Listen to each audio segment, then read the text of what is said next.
이 시간에는 성교댕동 김성현 목사님 나오셔서 영문 밖으로라는 제목으로 하나님의 말씀을 전해 주시겠습니다. 함께 예배하게 돼서 기쁩니다. 그러나 이 자리는 그렇게 기쁜 자리가 아니기도 하지요. 벌써 2년이 다 돼가는 기간 동안 달라진 것은 없고 마음이 갈갈이 찢어지고 아파진 시간이 더 길어지고 있습니다. 오히려 시작하지 아니한만 못한 그런 점점 어두워지는 현황을 보면서 우리가 이곳에서 또 예배를 합니다. 예배라는 게 하나님께 최상의 가치를 돌린다라는 의미인데 가장 기쁜 마음으로 가장 좋은 상태에서 그렇게 예배하고 싶은 마음 간절할 텐데 오늘 우리의 마음은 여전히 무겁고 아픕니다. 본문에 있는 영문 밖으로를 제목으로 삼았습니다. 영문 밖으로 가야죠. 이미 다 아시겠지만 예루살렘 성 바깥에 있는 지역으로 나간다는 의미입니다. 아마도 우리나라에도 사대문 안에 있고 안과 밖이 매우 달랐듯이 예루살렘도 그다지 다르지 않았습니다. 예수님께서 하신 사역의 길이 그 누구도 제한하지 않고 모두에게 열린 것이고 모두에게 주시고자 하는 말씀이었지만 그래서 온몸으로 살아내셨고 온몸으로 돌아가시고 결국 우리들에게 그 복음으로 인한 구원의 길을 열어주셨지만 그것으로 끝난 것이 아니라 그 이후에 우리에게 제시한 것은 영문 밖으로 나아가라는 것이었고 이제 그것을 우리는 따르겠다 다짐하고 결의하는 시간이 필요하다라고 생각하여 말씀을 드리게 됩니다. 아시겠지만 성 안과 밖은 매우 다릅니다. 안은 안정적이고 누리는 자들의 모습이고 그곳에서 그러나 그들은 지도자로 역할을 하고 많은 백성들은 바깥에서 일하고 고통받으면서 그 모든 시간을 견뎌내는 가운데 헌금을 하고 이렇게 시간을 지냅니다. 이제 안과 밖이 매우 다른 것이어서는 안 되는데 사람들이 사는 세상에 늘 보면 안과 밖이 다릅니다. 그러다 보니 안에 있는 사람들은 바깥의 현황을 모릅니다. 누려온 것들에 취해서 다른 것들을 바라볼 시간도 없습니다. 오늘 목회자들이 너무 바쁘고 너무 부흥하고 너무 열심히 살다 보니 정작 그 성도들의 삶을 헤아리지 못하고 이해하지 못하고 의도했던 안 했던 외면하는 결과를 갖는 것과 비슷한 것이 당시에도 마찬가지로 있었습니다. 당시 종교 지도자들이 백성들의 그 마음을 다 알았겠습니까? 당시 종교 지도자들이 회개하기 위해서 우리가 백성들이 제물도 가져오고 희생제사를 드리고 해야 되는 그 모든 과정 거쳐야 되는데 당시 종교 지도자들은 공식 지정업체를 제공해서 그곳에서 산 양들만 희생제물로 받거나 이렇게 하여 부정부패한 모습을 보여주었습니다.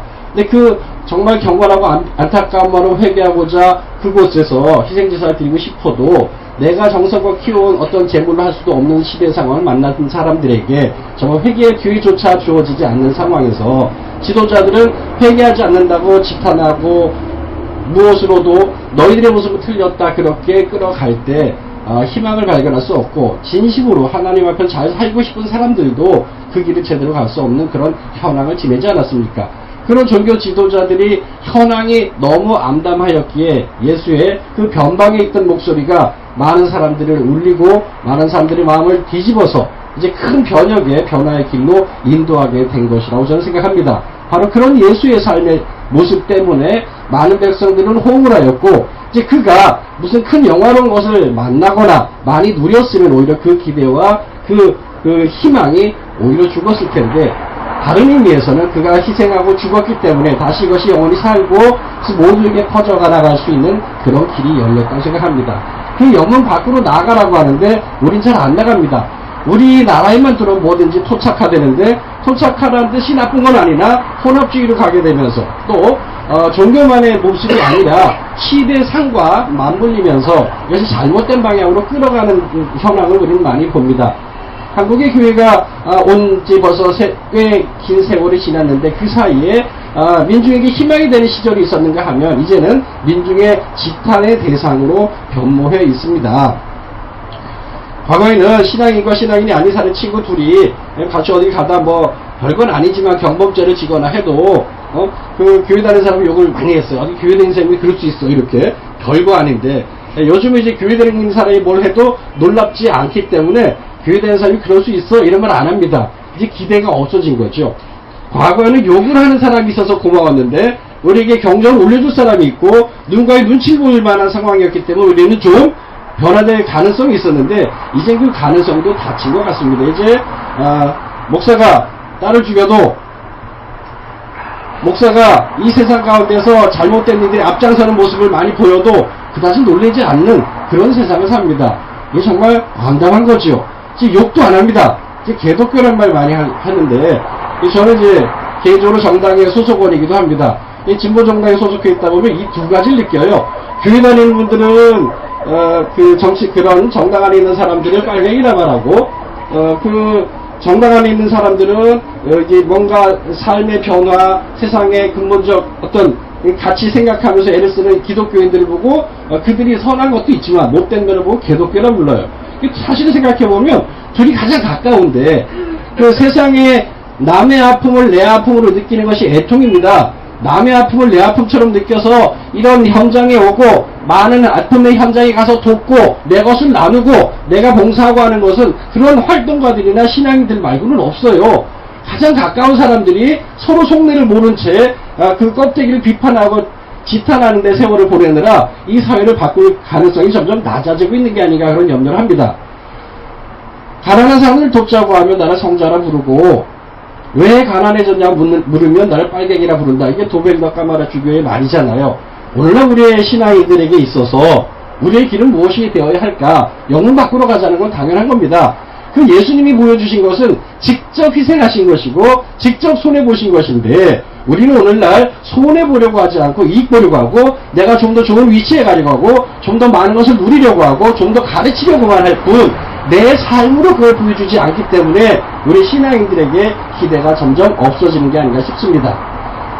예수님 당시에 교회가, 그 이후에 사도들의 교회가 그 로마 영역 안에, 로마의 지배하에 있었던 각 지역에서 지탄받고 규탄받고 좀 외면받고 했던 이유는 그겁니다.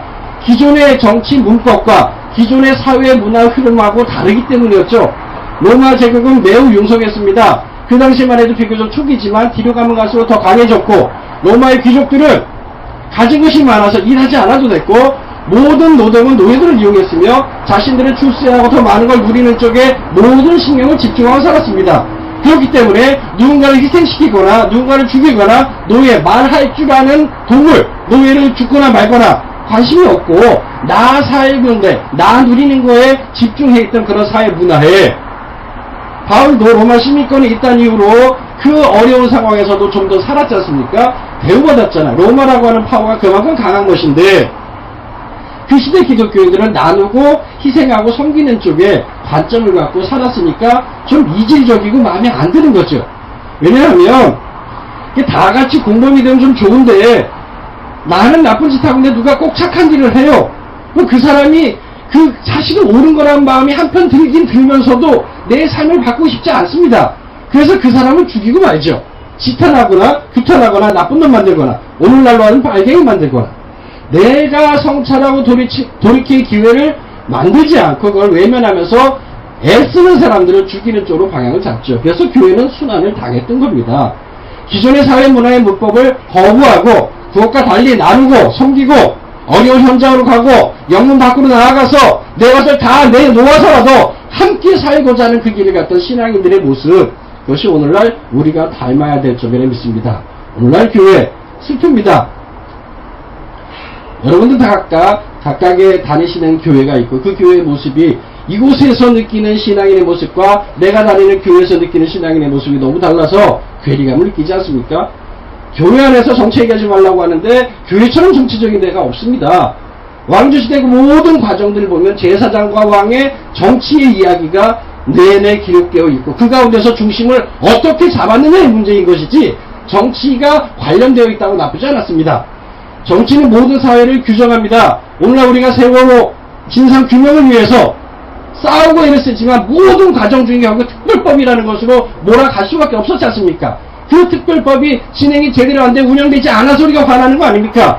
결국 모든 것은 정치, 경제, 사회, 문화, 우리 삶의 모든 부분은 정치가 규정하는데 그 정치를 외면하고서는 우리는 아무것도 바꿀 수 없습니다. 그것은 바깥에 있는 세상에 있는 정치만이 아니라 교회 안의 정치도 마찬가지 아닐까 싶습니다. 결국 그 모든 것의 중심은 내가 더 따뜻한 곳으로 예루살렘으로 가서 그 안에서 주도 세력이 되는 꿈을 꿀 것이냐, 영문 밖으로 나가서 내가 더 날려지고 희생할지라도 그것이 예수의 길이었고 우리에게 부여된 소명이라면 그 길에 가야겠다고 하는 다짐이 우선인 것이냐, 이 결단의 순간에 우리는 늘 놓여있다고 생각합니다. 가난해지고 싶지는 않습니다. 저도 아프고 싶지도 않습니다. 할 수 있으면 나에게 불행한 일도 좀 안 생겼으면 좋겠다라는 게 제 솔직한 심정입니다. 많은 내 의지와 관계없이 하나님의 영역 안에서 벌어진 일들을 우리가 미처 다 헤아리지 못하는 그 뜻이 있는데, 그 뜻이 이해되지 않는다고 하여 외면하는 것이 아니라 그 하나님의 뜻 안에 하나님의 그 섭리 안에 이루어지는 일에 나를 온전히 내어놓는 결단, 그런 실천의 삶이 우리에게 필요한 줄 믿습니다. 오늘 우리 기도합니다.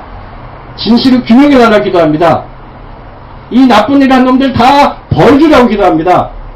그런데요, 그 모든 것이 사람의 노력에 따라, 우리가 어떻게 하느냐에 따라 진행되는 것이라는 그런 생각이 좀 있었으면 합니다. 기도만 한다고 이루어지면 오늘날 수많은 교회들이 주일마다 예배할 동시에 기도하는 그 숱한 사람들이 기도대로 왜 안 되겠습니까?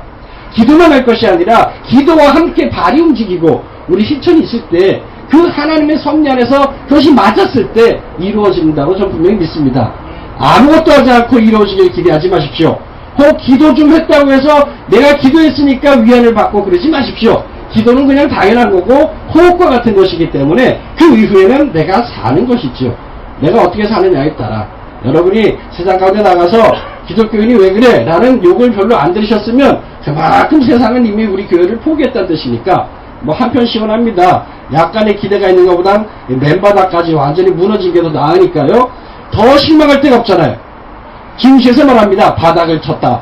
더 내려갈 때 없을 때 그런 말합니다. 우리에 대한 기대가 더 이제 없지 않습니까? 감사히 여기시고 이제 모든 절망에서 모든 아픔에 있는 사람들을 애통하며 그들의 손을 잡고 내 것을 내어놓고 내가 뭘 누리기보다 우리 세대는 지금부터 이후 세대는 교회라는 이름으로 뭘 누리려는 생각을 다 포기하고 늘 낮은 곳으로 구조의 변화를 위해서 아픈 사람들 손을 잡기 위해서 그 세월을 살아가야만 하는 것이 우리의 과제라 믿습니다. 어느 때 호황기가 있잖아요. 지금 호황기 아닙니다. 지금은 가장 바닥에서 처음부터 새로 시작하는 그 시간을 우리가 가져야 될 줄 믿습니다. 선교하고자 원합니다. 이건 뭐 선교 교인들만 선교하는 건 아닙니다. 모두가 선교를 해야 되겠죠. 개인의 선교는 너무 중요하지만 개인만 선교를 해서는 세상이 바뀌지 않고 사회적 선교를 이루기 위해서 개인들이 손에 손을 잡고 함께 해야 되리라 믿습니다. 함께 기도합시다. 그러나 기도에 치지 말고 함께 행동합시다. 어느 곳에 있든 어느 곳에 속하든 각 현장에서 우리 각각의 역할들을 찾아갑시다. 엄청난 일을 하려고 생각하지 마시고 내 공간 안에서 할 수 있는 최선을 다하여 내가 누리게 되어서 세월이 지난 이후에 보니 하나님께서 우리를 사랑하셨다, 인정하셨다, 변화를 일궈내셨다, 방향을 바꿔주셨다라는 고백을 할 수 있는 저와 여러분 될 수 있기를 간절히 바랍니다. 기도하겠습니다. 하나님, 우리의 부족을 아시오니 우리 붙들어 주옵소서. 용기 없습니다. 두렵습니다. 편하고 싶습니다. 이 모든 나의 사랑을 깨주시고 애통하는 삶으로 세상 가운데 깊이 뿌리내리고 우리를 붙들어 주옵소서. 예수님의 이름으로 기도드렸습니다. 아멘.